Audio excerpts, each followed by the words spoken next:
नमस्कार, मैं सुमन लता। आप देख रहे हैं फोर्थ पिलर न्यूज़। इस वक्त हमारे साथ है पूर्व सांसद प्रत्याशी राम गोविंद जी। आज उनसे बात करते हैं कि आने वाले 2024 के चुनाव में क्या मुद्दे हैं उनके, क्योंकि 2024 की तैयारियां सब कर रहे हैं, सारे राजनीतिक पार्टियां कर रहे हैं। तो आइए उनसे बात करते हैं। तो हमारे प्रोग्राम में आपका स्वागत है राम गोविंद जी। बहुत बहुत धन्यवाद मैडम आपके चैनल को। जब आपने चुनाव लड़ा था, आपने जैसा कि हमें थोड़ी देर पहले बताया है कि आप महेंद्र नाथ पांडे जी के अपोजिट चुनाव लड़े, तो उस बारे में कुछ बताएं। दरअसल देखिए मैडम, अपोजिट कोई होता नहीं है। भाई सम्मानित आदमी हैं, 2 बार सांसद रहे हैं हमारे लोकसभा से। और मैं भी प्रयास किया कि 2019 में मेंबर ऑफ पार्लियामेंट लड़के जो दबे कुचले समाज के लोग हैं उनकी आवाज़ को और उनकी समस्याओं को, चाहे स्वास्थ्य, चिकित्सा, रोजगार, तमाम जो समस्याएं हैं उसको दूर करने का प्रयास किया जाए। क्योंकि देखिए चंदौली ऐसा क्षेत्र है जहां विकास करने का बहुत जगह है। जैसे कि आप देखेंगे कि हमारे जो स्टूडेंट्स हैं रोडों पर दौड़ते हैं, आज हमारी सरकार के पास व्यवस्था नहीं है। हमारी सरकार आवाज़ लगाती है कि हमारे पास 135 करोड़ की आबादी है। जब गोल्ड मेडल लेने की बात ओलंपिक में आती है तो हम लोग 4-6 लाकर बड़ा तालियां बजवाते हैं, पीठ थपथपाते हैं अपने मंत्री विधायक सांसदों का। चंदौली में आप चले जाएंगे, चंदासी से होते हुए आपका चेहरा पूरा काला हो जाएगा। मतलब कि अभी भी काम नहीं हुआ, वहाँ कुछ नहीं हुआ है। अभी आप जाइए, जाम लग जाएगा, पूरा काला चेहरा हो जाएगा आपका। इतना धूल वहाँ उड़ता है चंदासी में। लेकिन आदरणीय माननीय महेंद्र नाथ पांडे जी 2 बार से सांसद है, लेकिन उनको हवा, क्योंकि फॉर्चूनर में चलते हैं, उनको कहाँ धूल कर लगने वाला है। वो समस्या जनता से उनका कोई मतलब नहीं है। बस हम सांसद बने, मंत्री बने, अब उन उम्रदराज भी हो गए हैं, उन पर ज़्यादा मैं कमेंट भी नहीं करना चाहता। उन्होंने काम नहीं किए हैं। वहाँ की जनता क्या बोलती है? वहाँ की जनता कहती है कि भाई वो काम नहीं किए, वोट नहीं पाएंगे। लेकिन इनकी क्या फार्मूला है, ये बहुत अच्छा आदरणीय प्रधानमंत्री जी का ऐसा फार्मूला है कि और केवल बुनियादी चीज़ जैसे दाल रोटी वाला व्यवस्था कर देंगे, जनता घूम जाती। क्योंकि इतना बेरोजगार बना दिए, जैसे हिटलर ने कहा था मुर्गे का सारा पंख उखाड़ दिया, उखाड़ने के बाद अब पीछे आगे जाने लगा तो पीछे दाना गिराने लगा, अब मुर्गा बेचारा चलने लगा। इस समय हमारे देश की जनता की यही दशा है, वो पंख निकालेंगे मुर्गे के समान।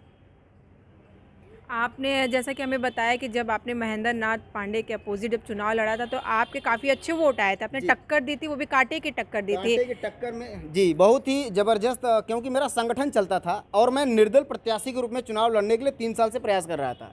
मेरा होर्डिंग, बैनर, ऑटो, टेम्पो पर चलता था निर्दल प्रत्याशी राम गोविंद प्रजापति। लेकिन बीच में आदरणीय पूर्व कैबिनेट मिनिस्टर श्री ओम प्रकाश राजभर जी ने मुझे पूछा कि क्या आप कितना वोट पाओगे। मैंने कहा 65,000 पाऊंगा। मेरे समाज के 1,95,000 वोट है तो 60-70,000 में पा जाऊंगा। तो उन्होंने कहा आ जाओ मेरे समाज से, मैं टिकट देता हूँ, आओ चंदौली। में चंदौली गया और चंदौली का मुझे टिकट उन्होंने दिया, सम्मान दिया और मैं चुनाव लड़ा। 18,985 वोट में उसमें लीड किया था। जी, ये तो काफ़ी अच्छी बात है। 2024 को लेकर के क्या कहेंगे? दरअसल देखिए मैडम, 19 तो बहुत अच्छा भी था, संघर्ष का समय था। आज तो राम गोविंद प्रजापति को पूर्वांचल के 27 जिलों, उत्तर प्रदेश के 75 जिला, सब लोग जानते हैं कि Ram Govind Prajapati member of parliament चुनाव लड़े हैं। और 24 में अभी हम लोगों ने जो भागीदारी संकल्प मोर्चा बना था उसमें हम लोग समाहित थे माननीय अखिलेश यादव जी के साथ। लेकिन जो हमारे पूर्व कैबिनेट मिनिस्टर साहब हैं ओम प्रकाश राजभर जी, इनको 12 से 17 टिकट मिला था। लेकिन ये बार बार मीडिया पर बोलते हैं कि प्रजापति समाज सोचता कितने हैं।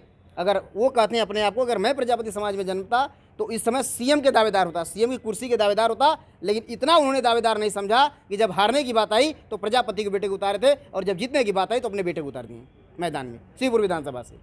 ये देखिए नीति है लोगों की। तो कैसे नेताओं पर भरोसा किया जाए। लेकिन हम लोगों ने एक व्यवस्था बनाया है। अभी हाल में हम लोगों ने 11 जुलाई को माननीय शशि प्रताप सिंह, माननीय कैप्टन राजकुमार प्रजापति जी के साथ हम लोग फाउंडर मेंबर है राष्ट्रीय समता पार्टी का, और इस बार मैं प्रदेश अध्यक्ष हूँ राष्ट्रीय समता पार्टी का।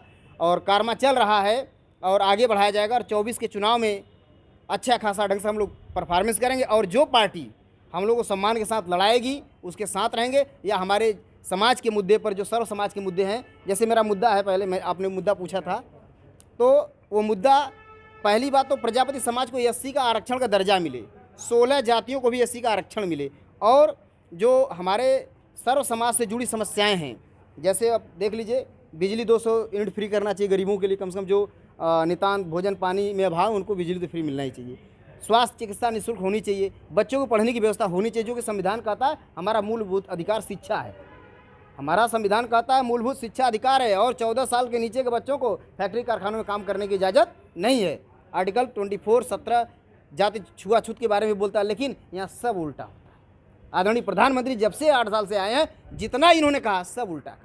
निकाय चुनाव को लेके क्या कहेंगे? निकाय चुनाव में हमारे प्रत्याशी 4-6 प्रत्याशी मैदान में आ रहे हैं और जैसे कि धर्मेंद्र कुमार प्रजापति हैं, तरना वार्ड से लड़ रहे हैं, अवध कुमार प्रजापति लड़ रहे हैं आपके 20 वार्ड है, 20 वार्ड है।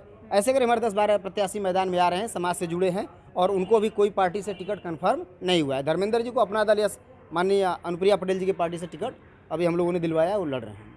और जो पिछली बार निकाय चुनाव हुआ था, जो भी प्रत्याशी उसमें जीते थे, क्या उनके द्वारा कार्य किए गए हैं? मैडम काम तो अभी तरना वार्ड का मैं बता दूं, सुद्दीपुर कटौतियाँ और लक्ष्मणपुर गांव है बगल में, एकदम कोई काम नहीं हुआ है। सीवर वैसे ही पड़ा ही रह गया। जनता दलदल जैसे होता है ना, पानी भर जाता हिलता है, वैसे जनता आ रही है, मर रही। जनता भी उसके लिए दोषी है मैडम।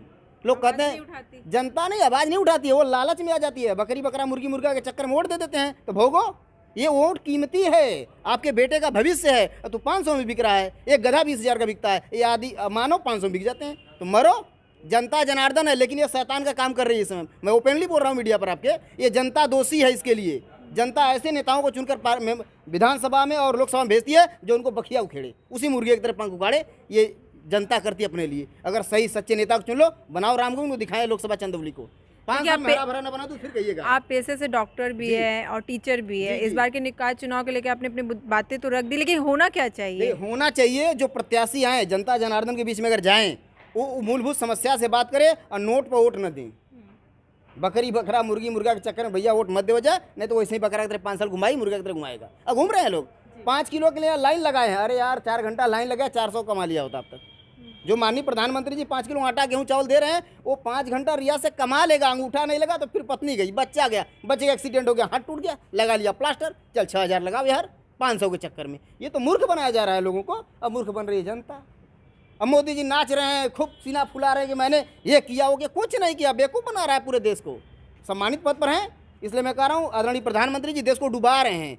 अभी 2014 में 1732 रुपया प्रत्येक व्यक्ति पर कर्ज था, लेकिन इस समय 35,122 रुपया कर्ज है, चाहे वो बच्चा बाहर हो चाहे माँ के पेट में हो, सबके बराबर। ओके, तो देखिए आपने देखा कि हमारे साथ थे राम गोविंद प्रजापति जी, जो कि पूर्व सांसद प्रत्याशी रह चुके हैं चंदौली से। उन्होंने अपनी बातें रखी निकाय चुनाव को लेकर के वो हमसे बात किए हैं, साथ ही 2024 के चुनाव को लेकर के भी बात किए हैं। तो इसी तरीके से मैं फिर वापस आऊँगी एक अन्य प्रोग्राम के साथ। तो देखते रहिए 4th पिलर न्यूज़।